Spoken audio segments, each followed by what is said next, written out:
그렇게 늘 신경 쓰이게 하던 고정 멤버들인데 걔들이 어느 날 이제 고등부를 갔습니다. 이제 신경 쓰이게 하는 애들이 이제 좀 줄어든 거예요. 그래서 안 보이는데 어느 날 그 아이들을 길에서 만났습니다.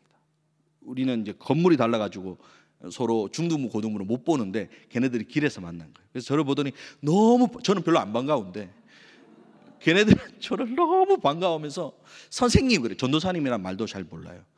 선생님 이러고는 뭐라고 하냐면 저한테 이렇게 얘기합니다. 아, 선생님 설교 좋았는데. 저는 속으로 어떤 생각을 했겠습니까? 언제 들었다고. 근데 놀랍게도 듣고 있었던 것이죠. 제가 그때 깨달았어요. 아, 정말 답답하고 골치 아픈 녀석들이지만 내가 끝까지 사랑해야 되는 거구나. 기다려줘야 되는 거구나. 왜냐하면 예수님이 그런 답답한 저를 지금도 기다려주고 계시잖아요. 지금도 참아주고 계시잖아요. 그런 사랑으로 우리가 사랑하라라고 이야기하고 계십니다. 여러분, 사랑하게 되면요, 바라보는 눈이 변합니다. 사랑하게 되면 내가 무엇을 줘도 아깝지가 않습니다. 저는 이제 군에 처음 갔을 때 군 생활이 너무 힘든 거예요. 남들은 이제 제가 축구를 잘하니까 군 생활이 재밌을 것이다, 잘할 것이다 이야기를 했지만 저는 정말 군 생활이 처음에 안 맞았습니다. 다행히 처음에 만난 지휘관이 교회 집사님이셨어요. 그래서 이제 연대장님 대령을 보고 중위인 제가 항상 인사를 했습니다. 안녕하십니까 인사를 했는데, 다음에 오신 지휘관은 천주교 지휘관이셨어요. 육사 출신 천주교 지휘관이셨는데 그분은 제가 안녕하십니까 인사하니까 기분 나빠하시는 거예요. 왜 경례를 안 하냐. 그러면 여러분, 지휘관이 기분 나빠하잖아요. 왜 경례 안 하냐고 뭐라 하면 어떻게 해야 됩니까? 예, 충성, 경례하면 됩니다. 이거 어려운 일이 아니잖아요. 제가 경례를 했을까요, 안 했을까요? 그분이 갈 때까지 안 했습니다. 이유가 뭔지 아십니까? 그때 저의 생각입니다. 그 당시에 저의 생각. 왠지 경례를 제가 하면 세상과 타협하는 것 같았습니다. 그래서 나는 목사니까 세상과 타협할 수 없잖아요. 그래서 끝까지 경례를 안 하고 그분이 가실 때까지. 여러분, 그런 한심한 제가 군생활을 15년 한 것은 주님의 놀라운 은혜이죠. 예. 그렇게 군생활이 저는 너무 힘겹고 저랑 잘 안 맞는 거예요. 그래서 전역을 하고 싶은데 이제 장기 지원을 앞두고 고민이 너무 되는 거예요. 왜냐하면 나는 나가고 싶은데 자꾸 주변에서는 지원을 해보라 그러고, 지원해도 떨어질 것 같은 거예요. 왜 군생활을 잘 못했으니까. 지원해도 떨어질 것 같은데 자꾸 해보라는 거예요. 그래서 해봤어요. 그냥 넣어보자. 하나님의 뜻이 아니면 나가는 거니까. 그래서 넣었는데 돼버린 겁니다. 장기가. 저는 너무 당황했어요. 장기가 되면 기뻐해야 되는데 저는 기쁘지가 않은 거예요. 왜? 나보다 훌륭하고 나보다 군생활을 더 열심히 잘하고 있는 동기 목사님들이 계시는데 왜 나같이 적응도 잘 못하고 힘들어하는 나를 하나님이 장기를 시키실까? 나는 군생활 별로 더 안 하고 싶은데. 그러던 중에 오늘 우리가 읽은 이 말씀을 제가 읽게 되었습니다. 새 계명을 너희에게 주노니 서로 사랑하라. 내가 너희를 사랑한 것 같이 너희도 서로 사랑하라.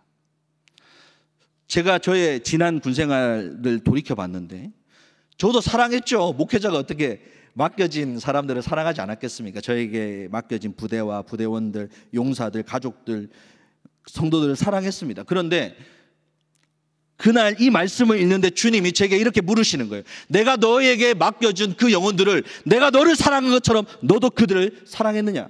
라고 물으시는 것이죠. 저는 대답할 수 없었습니다. 그리고 저를 군에 남기시는 이유를 깨달았습니다. 그 사랑으로 사랑하라는 의미구나. 그래서 여러분, 제가 예수님이 사랑했던 것처럼 그들을 사랑했습니다. 이거는 정말 거짓말이고 그렇게 하려고 열심히 노력했습니다. 그런데 그렇게 마음이 바뀌니까 참 사랑스러워지는 거예요, 군인들이. 저는 그동안에는 그렇게까지 사랑스럽지 않았던 것 같은데 군인들이 너무 사랑스러웠어요. 그래서 그 사람들이 회식하고 술 먹고 노는 자리도 찾아갔어요. 같이 놀았어요. 여러분, 술 취한 사람들 사이에서 맨정신인 사람이 하나 있으면 굉장히 힘들다는 거 아시죠? 같이 놀기가. 저는 혼자 맨정신인 거예요. 다 취했어요. 그래서 막 저한테 노래도 시키고요. 막 어떤 사람은 취해가지고 술도 권하고, 그 사이에서 같이 혼자서 탄산을 과음하면서 노는 겁니다. 그리고 이제 술이 취하니까 물에 빠뜨리려고 하는 거예요, 저를. 야, 목사님부터 물에 빠뜨려 이러는데, 여러분 저만 맨정신이지 않습니까? 다 술 취했고. 그러니까 저는 물에 안 빠지고 다 한 명씩 물에 빠뜨리는 거, 한 명씩 세례를 다 베푸는 겁니다. 성부와 성자와 이렇게 하면서 다 물에 다 빠뜨리고. 그들과 그렇게 함께하는 게 너무 행복한 거예요. 너무 예뻐 보이는 거예요. 여러분, 예수님이 나를 사랑했던 것, 그 사랑을 우리가 깊이 깨달으면 깨달을수록 우리가 남을 위해 사랑하는 것은 어렵지가 않습니다. 이번 특별 기도회 때 예수님이 나를 사랑했던 그 십자가의 사랑을 깊이 묵상하고 깨닫는 한 주간이 되기를 소망합니다. 지금 우리 주변과 또 인근 국가에는 두렵고 외롭고 슬픔에 빠진 사람들이 신음하고 있습니다. 산불 이재민들과 우크라이나 난민들입니다. 왜 우리가 그들을 사랑하고 도와야 합니까? 내가 두렵고 외롭고 슬플 때에 주님이 나와 함께 해주셔서 나를 위로하시고 힘주셨던 그 예수님의 사랑을 내가 받았기 때문입니다. 그리고 그 예수님이 우리에게 이렇게 말씀하고 계십니다. 내가 너희를 사랑한 것처럼 너희도 그들을 사랑해라. 사랑하는 울산교회 성도 여러분, 하나님을 사랑하십니까? 목소리가 많이 작아지셨네요. 하나님을 사랑하십니까? 그렇다면 형제와 이웃을 사랑하기를 소망합니다. 예수님이 저와 여러분을 사랑하셨던 그 사랑을 가지고 섬기기를 원합니다. 울산 지역의 많은 사람들이 우리가 그들을 사랑하고 섬기는 모습을 보고 우리가 예수님의 제자인 줄을 알게 될 것입니다. 그리고 하나님께서도 우리의 그 사랑을 보고 우리가 하나님을 사랑한다는 사실을 확인하시게 될 것입니다. 여러분, 분명히 예수님은 새 계명을 너희에게 주노니 서로 사랑하라고 하셨지만 이웃을 사랑하라는 말씀은 구약 성경에도 있는, 사실 옛 계명에도 있는 말씀입니다. 그런데 왜 예수님께서는 이 계명을 새 계명이라고 하셨을까요? 바로 예수님의 십자가로 인해서 성령으로 새롭게 된 저와 여러분들이 진정으로 서로를 사랑할 수 있기 때문입니다. 우리의 힘으로는 사랑할 수 없습니다. 기도의 힘, 성령의 힘, 바로 그 힘으로 우리가 사랑할 수 있는 것이죠. 특별기도에 나오셔서 간절히 기도하고 형제를 사랑하고 이웃을 사랑하는 마음을 하나님 앞에 달라고 우리가 함께 기도하기를 소망합니다.